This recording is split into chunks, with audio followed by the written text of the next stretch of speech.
ស្ដីបងប្អូនថ្ងៃនេះវិលជួបជាមួយខ្ញុំសាជាថ្មីសម្រាប់បងប្អូនគាត់ថ្មីដែលគាត់បង្កើត page ពេលខ្លះគាត់អត់ដឹងថា page វាមានគោលការណ៍ខ្លះទេពេលយើងបង្កើតទៅទី1បើ page ចាស់ដែលគាត់បង្កើតមកហើយគោលការណ៍ខ្លះវាអត់មានចំណុចសំខាន់ដូចជា 10k follower វីដេអូផងប្រមាណទេដូចជារូបភាពនេះជាដើមនេះជា page ចាស់បងប្អូនហើយបន្ទាប់មកវាអាប់ដេតថ្មីអ្នកខ្លះអត់ចេញបែបនេះចេញបែបហ្នឹងវាត្រូវ link វាគ្រប់តាមចំណុចរបស់វាគ្រប់តាមគោលការណ៍ហ្នឹងទើបបានធ្វើ CM ប៉ុន្តែអ្នកខ្លះអត់មានមូលហេតុដោយសារ Facebook វាអាប់ដេតពេលខ្លះ page មកពី page គាត់ទៅបង្កើតថ្មីទើបវាចេញលក្ខខណ្ឌបែបនេះហើយអ្នកខ្លះទៀតគាត់ថាបាត់ធ្វើ CM តណាធ្វើ CM ជាទូទៅវាបាត់ក៏អត់បញ្ហាដែរបងប្អូនព្យាយាមទៅផុសវីដេអូឲ្យទៀងទាត់ជារៀងរាល់ថ្ងៃផុសឲ្យវាផ្ទុះឲ្យមានអ្នកមើលឲ្យមានអ្នកតាមដានបតុង CM ហ្នឹងវានឹងត្រឡប់មកវិញពេលខ្លះវាត្រឡប់មកវិញក៏វាអាចមកជា tool CM ឲ្យយើងវិញដែរបងប្អូននេះជាបទពិសោធន៍ដែលខ្ញុំធ្លាប់ធ្វើអញ្ចឹងណា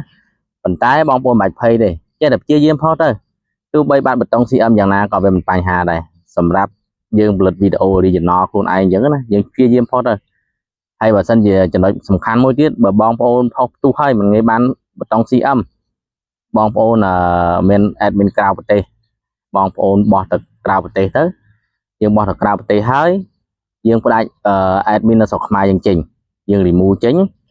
ដើម្បីឲ្យវាឆាប់បានបតុង CM នេះជាបទពិសោធន៍របស់ខ្ញុំដែលធ្លាប់ទទួលបានអញ្ចឹងយើងដាក់ admin ទៅបរទេសហើយយើង remove admin ចាស់ចេញហើយយើងព្យាយាមផុសឲ្យបានយ៉ាងយូរ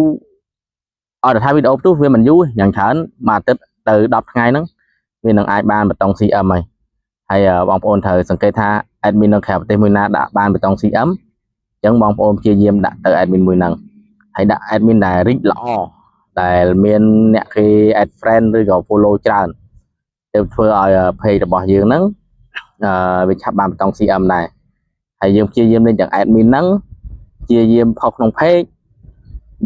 មិនយូរនឹងឆាប់ទេវានឹងបានបតុង CM ជាមិនខានបងប្អូន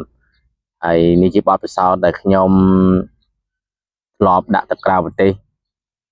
ទៅវាបានពិតប្រាកដបងប្អូនហើយមួយទៀតបើបងប្អូនមាន account profile របស់យើងដែលមានបតុង CM ស្រាប់យើងដាក់មក account admin មួយហ្នឹងទៅមិនយូរមិនឆាប់ទេវាគង់តែបាន tool CM នេះបងប្អូនអញ្ចឹងព្យាយាមធ្វើតាមខ្ញុំទាំងអស់គ្នាហើយកុំភ្លេចជួយ like ជួយ share ឲ្យខ្ញុំម្នាក់មួយផងបើថាវីដេអូបរិញ្ញាបត្ររបស់ខ្ញុំហ្នឹងវាល្អអរគុណសម្រាប់បងប្អូនដែលគាត់តាមដានវីដេអូរបស់ខ្ញុំអរគុណច្រើនជួបគ្នាវីដេអូក្រោយ